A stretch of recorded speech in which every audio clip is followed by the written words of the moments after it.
আজকের সেমিনারে পর্যায়ে আমাদের সামনে বক্তব্য রাখার জন্য অনুরোধ করছি গণপরিষদের উচ্চতর পরিষদের সম্মানিত সিনিয়র সদস্য জনাব মাহফুজুর রহমান খান। উপস্থিত আজকের জামাত ইসলামী নেতৃবৃন্দ সহ বিভিন্ন রাজনৈতিক দলের নেতৃবৃন্দ, যদিও আমি সময় সংক্ষিপ্ততার জন্য সবার নাম মেনশন করতে পারছি না, ক্ষমা সুন্দর দৃষ্টিতে দেখবেন। চলবে না অন্যায়, টিকবে না ফন্দি, জনগণের আদালতে নাব্য ফ্যাসিবাদের হতে হবে বন্দী।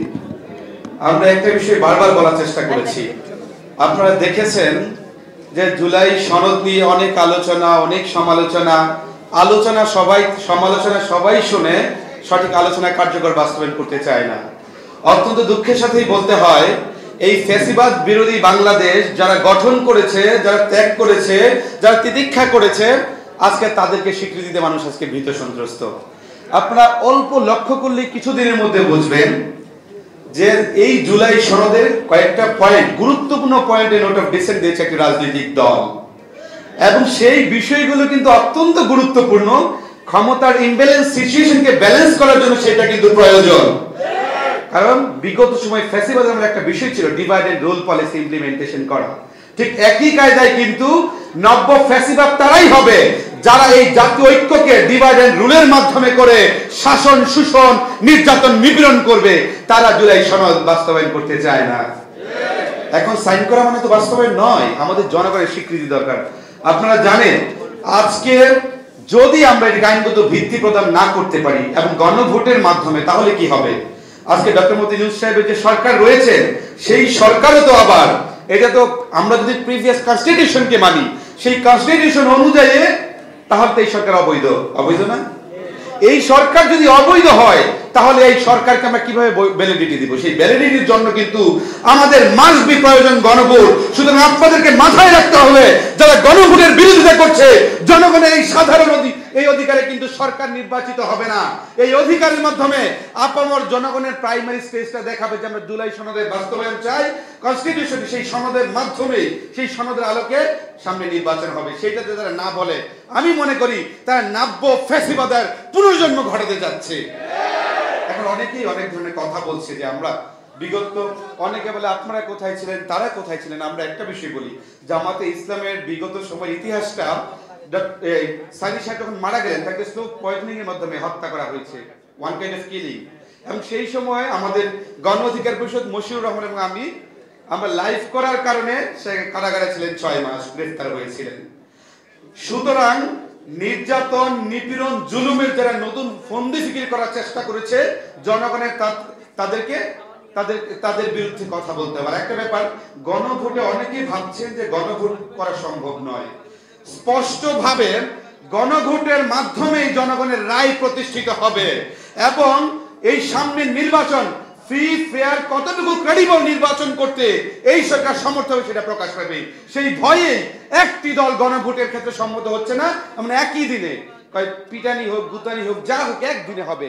ভোটে তো আমরা নির্বাচিত হব। সেই প্রেক্ষাপটে দুই একটি দল, আবার একটা দল বলছে যে আপনারা কাবিননামায় সাইন করেছেন কেন? আমরা বলতে চাই, আপনারা কাবিননামায় সাইন করেছেন না, কিন্তু কিসের ভিত্তিতে আজকে আপনারা একই দিনে জাতীয় নির্বাচন এবং গণভোটের ক্ষেত্রে আপনারা সমর্থন দিচ্ছেন? এতদিন সমর্থন দেন নাই। আপনাদের কি আসন নিয়ে যে আলোচনা, সেটা কি সন্তুষ্টের জায়গায় চলে এসেছে? আমার মনে হয় কেউ তারা ইন্ডিয়ান ব্লক মেনটেন করছে, ইউএসএ ব্লক মেনটেন করছে, ব্যক্তিগত ব্লক মেনটেন করছে। সুতরাং আমি বলতে চাই, আসন বিন্যাস নয়, আগামীর গণতান্ত্রিক বাংলাদেশ বিনির্মাণের ক্ষেত্রে গণভোট, আত্মবশ্যক এবং জনগণের অধিকার বাস্তবায়ন করতে হলে সেই পথে হাঁটুন।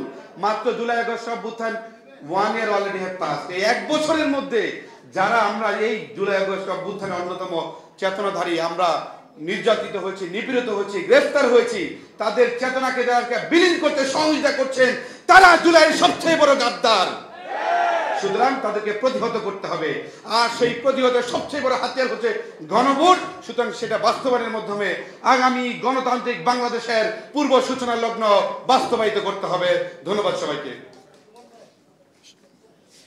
সম্মানিত সুধী মণ্ডলী, আমন্ত্রিত অতিথিবৃন্দ, আমরা প্রোগ্রামে পর্যায়ে সম্মানিত বিশেষ অতিথির বক্তব্য রাখার জন্য সেমিনারের পরে বক্তব্য রাখছেন ইসলামী আন্দোলন বাংলাদেশের সম্মানিত প্রেসিডিয়াম সদস্য, সিনিয়র রাজনীতিবিদ, আমাদের অত্যন্ত শ্রদ্ধাভাজন জনাব আশরাফ আলী আকন। জনাব আশরাফ আলী আকম বিশেষ অতিথির বক্তব্য রাখছেন।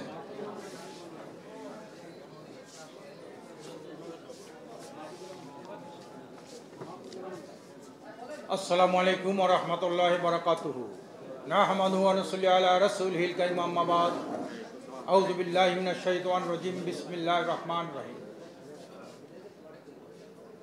আজকের এই সেমিনারের সম্মানিত সভাপতি, উপস্থিত আছেন প্রধান অতিথি, জামাত ইসলামী বাংলাদেশের সম্মানিত নায়েবে আমির, বিশিষ্ট রাজনীতিবিদ জনাব ডাক্তার সৈয়দ মোহাম্মদ আবদুল্লাহ মোহাম্মদ তাহের, উপস্থিত আছেন জাতীয় নেতৃবৃন্দ, সাংবাদিক বন্ধুগণ, ইমানদার দেশপ্রেমিক ভাইরা আমার। আজকের প্রবন্ধকার একটা সুন্দর প্রবন্ধ উপস্থাপন করেছেন। উনি একটা কথা বলেছেন, কালো অধ্যায় 2006 থেকে 2024 কালো অধ্যায়। আমি বলতে চাই এটা কালো অধ্যায়ের একটা ধারাবাহিকতা। কালো অধ্যায় শুরু হয়েছিল ব্রিটিশ আমলে 200 বছর, এরপরে পাকিস্তান আমলে 33 বছর, আর বাংলাদেশ আমলে কত বছর? 54 বছর। এই সবটাই কিন্তু ছিল কালো অধ্যায়। কেন কালো অধ্যায় ছিল? যেখানে ইসলামের অনুপস্থিতি সেইখানে কিন্তু কালো অধ্যায়। সেটাকে বলা হয় আইয়ামে জাহিলিয়া। ব্রিটিশের আমলে ইসলাম ছিল না রাষ্ট্রীয় ব্যবস্থায়, পাকিস্তান আমলে ইসলাম ছিল না রাষ্ট্রীয় ব্যবস্থায়, বাংলাদেশ আমলে ইসলাম ছিল না রাষ্ট্রীয় অবস্থায়। যার কারণে যেখানে ইসলামের অনুপস্থিতি সেইখানে কিন্তু জাহিলিয়াতের আবির্ভাব ঘটে। হ্যাঁ সংগ্রামী ভাইরা আমার, আজকের অত্যন্ত দুঃখের সাথে বলতে হয় বাংলাদেশ বিশ্বের 3য় বৃহত্তম মুসলিম রাষ্ট্র। এখানে 92 ভাগ মানুষ মুসলমান, 3.5 লক্ষ মসজিদ, 70,000 মাদ্রাসা, 100-র উপরে খানকা আছে বাংলাদেশে। হজের পরে বৃহত্তম সমাবেশ টঙ্গীর ময়দানে। এত কিছু হওয়ার পরে দেশের মানুষের আজানের ধ্বনি শুনে মানুষের ঘুম ভাঙে, আজানের ধ্বনি শুনে সন্তান ঘরে ফিরে যায়। আজকের সেই দেশে আজকের কুফরি আইন কেন? কুফরি শাসন কেন? কুফরি বিচার কেন? কুফরি অর্থনীতি কেন? এরা আমাদের যারা ইসলামী দল করি, যারা মসজিদ মাদ্রাসা চালাই, যারা খানকা চালায়, তাদের একটা আত্মপরিচয় থাকা দরকার, আত্মপরিচয় থাকা দরকার। এতগুলি দল, এতগুলি মাদ্রাসা, এত মসজিদ, এত আলেম ওলামা, এত মুসলমানের সংখ্যা, সেই দেশে কুফরি আইন চলে, কুফরি বিচার চলে, কুফরি শিক্ষা চলে। মসজিদের পাশের গলিতে পোস্ট কোয়ার্টার চলে। আজকের আমাদের জন্য অত্যন্ত দুঃখ। আমি পরিষ্কার বলতে চাই, শুধু সমাজ পরিবর্তন করলে হবে না, পরিবর্তনের সাথে সাথে যদি আদর্শিক পরিবর্তন না ঘটে, আমি ডক্টর ইউনূস সাহেবকে বলেছি, আপনি একজন যোগ্য মানুষ, কিন্তু আপনি দুর্নীতি, সন্ত্রাস, চাঁদাবাজি এগুলো বন্ধ করতে পারেন না। কেন? আপনি ব্যক্তি হিসেবে ভালো, কিন্তু আপনার নীতি ভালো না। নেতা ভালো, নীতি নাই, এই জাতির মুক্তি নাই। ভালো নেতা চাই, ভালো নীতি চাই, এছাড়া জাতির মুক্তি নাই। আজকের কোনোদিন ভালো আমরা নীতি প্রতিষ্ঠা করতে পারি নাই। নেতা হয়তো কিছু ভালো হয়েছে, যেমন বিএনপি সরকারের আমলে ম্যাক্সিমাম মন্ত্রী দুর্নীতির সাথে জড়িত ছিল, কিন্তু জামাতের 2 জন মন্ত্রী দুর্নীতির সাথে জড়িত ছিল না। হাসিনা তাদেরকে ফাঁসি লটকাইছে, কিন্তু দুর্নীতির কোনো মামলা দিতে পারে নাই। ব্যক্তি হিসাবে ভালো, কিন্তু নীতি ছিল কি বিএনপি? এই দেশের ফ্যাসিস্ট সৃষ্টি বিএনপি কম করেছে? তার ধারাবাহিকতায় তারা এই কাজটা করেছে। কাজেই শুধু নেতার পরিবর্তন করলে হবে না, নীতিরও পরিবর্তন চাই। এটা যদি না হয় যতদিন হবে না, অতদিন সরকারের পরিবর্তনের পর পরিবর্তন হবে, নেতার পরিবর্তন হবে, দফার পরিবর্তন হবে, আন্দোলন সংগ্রাম হবে, দেশ জাতির মানুষের ভাগ্যের কোনো পরিবর্তন হবে না, অন্ধকার দূরীভূত হবে না।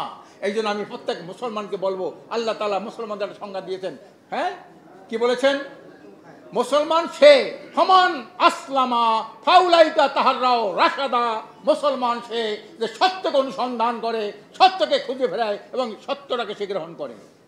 মুসলমানকে বলতে হবে ভালো আইন কোনটা, ভালো বিচার কি, ভালো রাষ্ট্রনীতি কি, ভালো অর্থনীতি কি। আজকের মুসলমানরা কিন্তু আমরা এটা বুঝতে চাই না।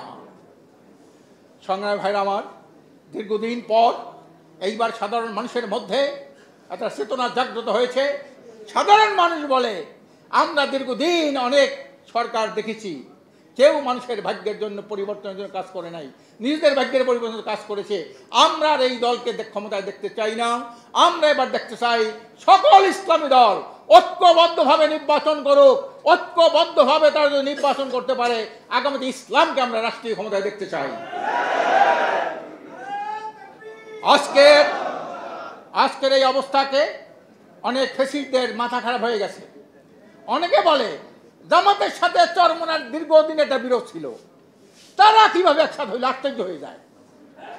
আমি পরিষ্কার বলেছি, বিরোধ যেখানে যা আছে থাকুক, কিন্তু আমরা ফ্যাসিবাদকে, ফ্যাসিস্টদেরকে চিরকবরচনা করার জন্যে, দেশের স্বার্থে, মানুষের স্বার্থে, ফ্যাসিবাদ মুক্ত একটা দেশ গড়ার স্বার্থে আমরা এই ঐক্য হয়েছি। আমরা নির্বাচনী সমঝোতা করেছি, যেখানে জামাতের প্রার্থী ভালো থাকবে সবাই তাকে ভোট দেবে, যেখানে ইসলাম আন্দোলনের প্রার্থী ভালো থাকবে সবাই তাকে ভোট দেবে, যেখানে অন্যান্য দলগুলোকে ভালো প্রার্থী সেখানে তাকে ভোট দেবে। এর নামই নির্বাচনী সমঝোতা। সংগ্রামী ভাইরা আমার, আসুন এই যে একটা জাগরন্ত হয়েছে, আপনি রিক্সাওয়ালাকে দেখেন, একটা রিক্সা এসে তাকে জিজ্ঞেস করেন আপনি কি কোথায় ভোট দেবেন, কি বলে দেখেন, জরিপ আপনার আমার কাছে। সংগ্রামী ভাইরা আমার, এই দেশের সবচেয়ে বড় সমস্যা যেটা, যত চ্যালেঞ্জ যেটা, আমি মনে করি সবচেয়ে বড় চ্যালেঞ্জ হলো ভারতীয় আধিপত্যবাদ, মার্কিন সাম্রাজ্যবাদ। আপনি দেখেন নাই আওয়ামী লীগ আমলের শেষের দিকে দেখেন নাই ওই আধিপত্যবাদের দূতাবাসে মিটিং ডাকতো, সবাই হুমড়ি খাইয়ে পড়তো, আবার সাম্রাজ্যবাদের অফিসে মিটিং ডাকতো, সবাই হুমড়ি খাইয়ে পড়তো। আজকের হলো ওদের আধিপত্যবাদ এবং সাম্রাজ্যবাদের পাঁচটা দালালেরা। এই পাঁচটা দালালদের পিছনে যে সকল রাজনৈতিক দল ঘুরঘুর করবে ওরা পাঁচটা। এই পাঁচটার মধ্যে সব বুদ্ধিজীবীরা ঘুরঘুর করবে ওরা পাঁচটা বুদ্ধিজীবী। এই পাঁচটার পিছনে যারা সাংবাদিকরা গ্রহণ করবে ওরা পাঁচটা সাংবাদিক, ওরা শিক্ষাবিদ, ওরা সাংবাদিক। আজকে এত দুর্নীতি করার পরেও, এত খুন করার পরেও আজকে সাংবাদিকরা 2 ভাগ, আইনজীবীরা 2 ভাগ, শিক্ষকরা 2 ভাগ। মানে কি? আমাদের জন্য লজ্জা। আমি পরিষ্কার সাংবাদিক ভাইদেরকে বলতে চাই, আপনারা হবেন সত্যের সৈনিক, আপনারা হবেন মানিক মিয়ার মতো সাংবাদিক, আপনারা হবেন মুজিবুর রহমানের মতো সাংবাদিক। আপনারা সত্যিকার দেশ ও জাতির এই দুঃসময়ে আপনারা কাণ্ডারি হয়ে থাকবেন, সত্য লিখবেন। আমরা সত্য বলবো, আপনারা সত্য লিখবেন। এই কারণেই এই যৌথ আন্দোলনের মাধ্যমেই এই দুর্নীতি, দূষিত, বিষাক্ত, কলুষিত, নোংরা রাজনীতির কবর রচনা করে একটি সুখী, সমৃদ্ধ, একটি কল্যাণ রাষ্ট্র প্রতিষ্ঠার জন্য যৌথ আন্দোলনের আহ্বান জানিয়ে আমি আমার বক্তব্য শেষ করছি। অমা তৌফিকি ইল্লা বিল্লাহ।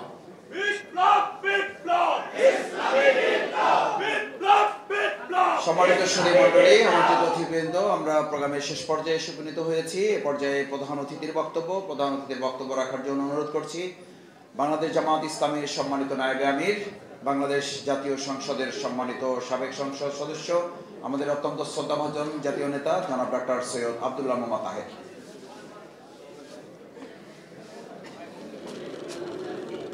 বিসমিল্লাহির রহমানির রহিম।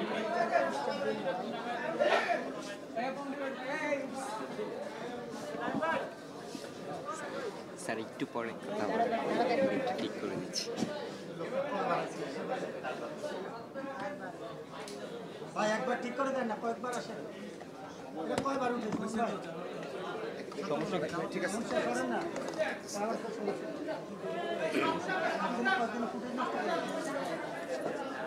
বিসমিল্লাহির রহমানির রহিম। নাহমাদুহু ওয়া নুসাল্লি আলা রাসূলিহি। মাননীয় সভাপতি, শ্রদ্ধেয় নেতৃবৃন্দ এবং সম্মানিত উপস্থিতি, জাগ্রত বিবেক সাংবাদিক বন্ধুগণ, আসসালামু আলাইকুম ওয়া রাহমাতুল্লাহি ওয়া বারাকাতুহু। বাংলাদেশের ইতিহাসে 28শে অক্টোবর একটি জাতির গৌরবের একটি দিন এবং বাতিলকে লাঠি এবং বৈঠার আক্রমণকে, সশস্ত্র আক্রমণকে স্বল্প সংখ্যক মানুষ, হাজারো মানুষকে মোকাবেলা করার একটি ইতিহাস। এটাকে অনেকটা বদরের যুদ্ধের মুসলমানদের দুঃসাহসের কথা আমাদের স্মরণ করিয়ে দেয়। এবং সেদিন বদরের যুদ্ধে আমাদের বিজয় হয়েছিল। 28শে অক্টোবরও সেই সংগ্রামী জনতার বিজয় হয়েছিল, মিথ্যা পরাজিত হয়েছিল। আওয়ামী লীগ সেই পরাজয় থেকে আরও বেশি হিংস্র এবং স্বৈরশাসকে পরিণত হয়, যার পরিণতি আমাদের জুলাই এবং অক্টোবরে একটি মহা বিজয়ের মাধ্যমে এবং আওয়ামী লীগের দেশ নেতৃবৃন্দ দেশ ত্যাগের মাধ্যমে তার সমাপ্তি ঘটে।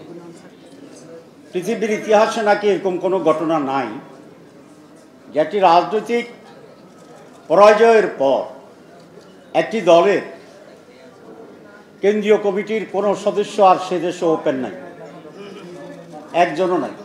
300 জন এমপি, একজনও ওপেন নাই। কোনো জেলা সভাপতি ওপেন নাই, কোনো উপজেলা সভাপতি ওপেন নাই। এরকম একেবারে সকল স্তরের মানুষের দেশ পালানোর নজির পৃথিবীর ইতিহাসে এই নাকি একটি মাত্র। আমরা ফেসিবাদকে ভয় পাইনি, আমরা সংগ্রাম করেছি, লড়াই করেছি, লড়াই বিজয়ী হয়েছি। শুধু আজকে যারা ফেসিবাদকে ফিরিয়ে আনার ষড়যন্ত্র করে আমাদের উপরে দায় চাপের ব্যবস্থা করছেন তাদেরকে বলতে চাই, পুরানো ফেসিবাদ যদি আবার আসতে চায়, আবার লড়াই করব, পরাজিত করব ইনশাআল্লাহ। আমরা ভয় পাচ্ছি না। আর নতুন কেউ আবার নতুন করে ফেসিবাদ হওয়ার জন্য যে চেষ্টা করছেন, তাদের পরিণতিও বিগত ফেসিবাদের চেয়ে ভালো হওয়ার কোনো কারণ থাকবে না। বিএনপি আজকে কি নিয়ে লড়াই করছে? তারা মাসের পর মাস আমাদের সাথে এক হয়ে 31টি দল মিলে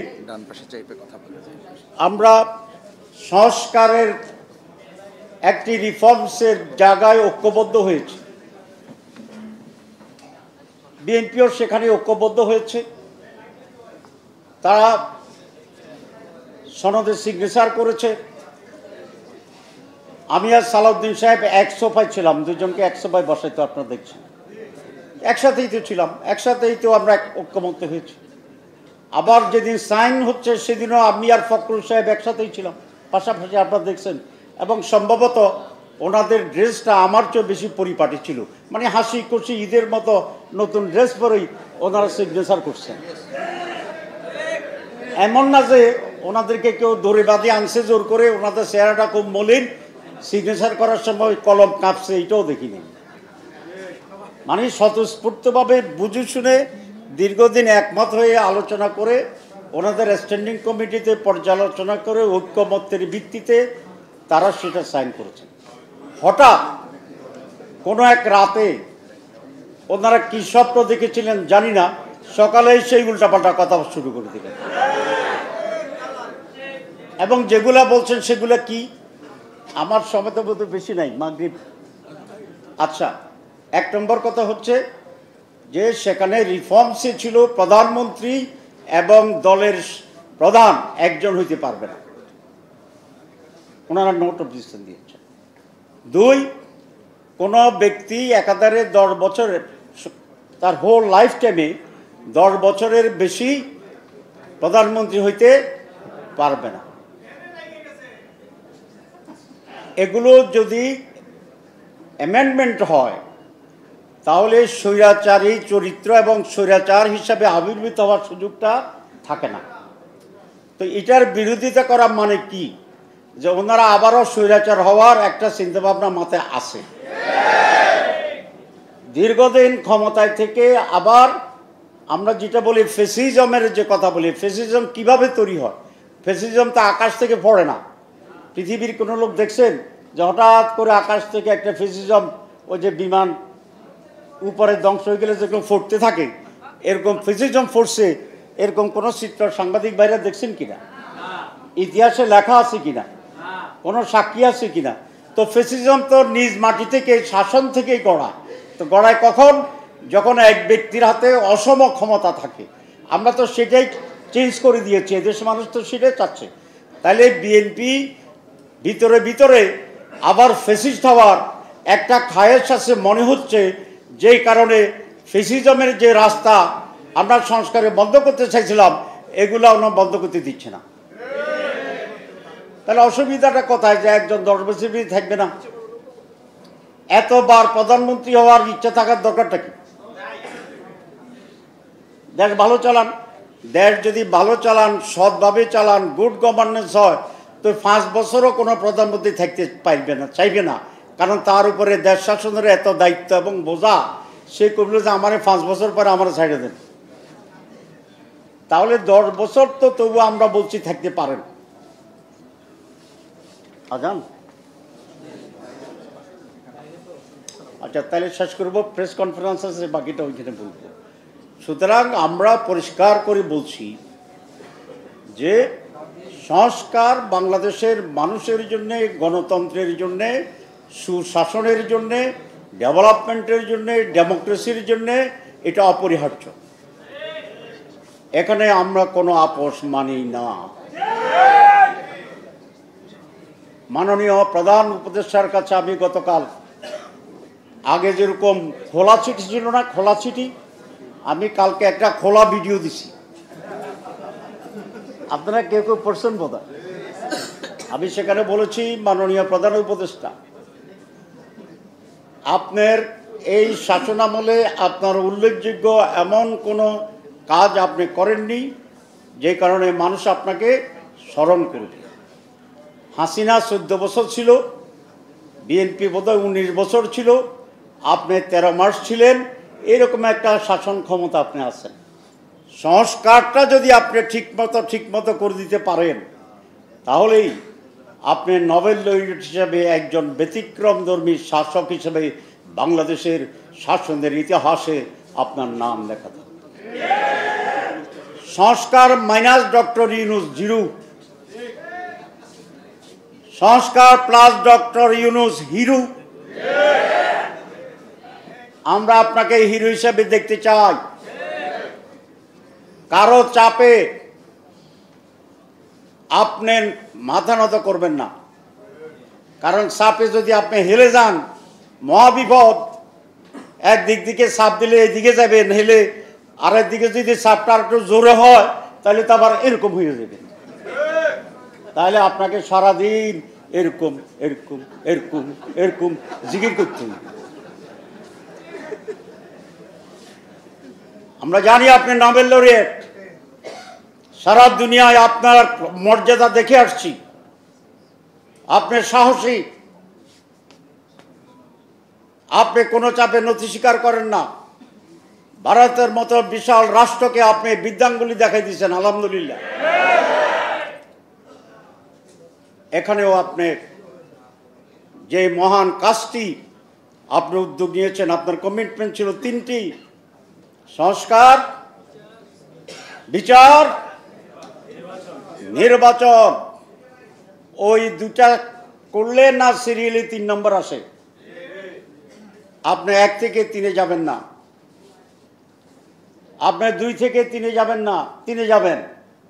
আপনি 1 থেকে 2 আসেন, 2 থেকে 3-এ আসেন। আমরা সকলেই আপনাকে মাথায় নিয়ে ফেব্রুয়ারির মাসে 1-2 শেষ করে 3 নম্বরের একটি উৎসবমুখর নির্বাচনে আপনার স্বপ্নের সেই বাস্তবায়নে সহযোগিতা করব। আর 2-3 দিন ধরে শুনতেছি যে আপনারা বিএনপিকেও খুশি করতে চান, জামাত ইসলামীকেও খুশি করতে চান, অন্য দলগুলোকেও খুশি করতে চান। কোনো রাজনৈতিক দলকে খুশি করার দায়িত্ব আপনাদের নয়। কোনো রাজনৈতিক দলকে খুশি করা আপনাদের কাজের ভিতরে পড়ে না। আপনাদের দায়িত্ব জাতিকে খুশি করার জন্য যা করা দরকার সেটা করা। সুতরাং আমি আশা করব যে আপনারা আপনার পরিষদ সেইভাবে দৃঢ় ভূমিকা পালন করে এই জাতির মুক্তি এবং কল্যাণের যে মহাযাত্রা আমরা শুরু করেছি, সেইটি তার গন্তব্যে পৌঁছানোর জন্যে আপনি দৃঢ়চিত্তে সেই ভূমিকা পালন করবেন। আমরা আপনার সহযোগিতা আছি, জাতি আছে, মানুষ আছে। কম্প্রোমাইজ করে যদি বিভ্রান্ত তৈরি করার চেষ্টা করেন, তাহলে পুরা বিশ্বটি এক ধরনের অনিশ্চয়তা, ধোঁয়াশা এবং ঘোলাটে পরিস্থিতির আশ্রে পড়ে আবার জাতি সেই অন্ধকারের দিকে চলে যাবে বলে আমরা আশঙ্কা করছি। বিএনপির ব্যাপারে সাংবাদিক সম্মেলনে কথা হবে ইনশাআল্লাহ। সবাইকে ধন্যবাদ।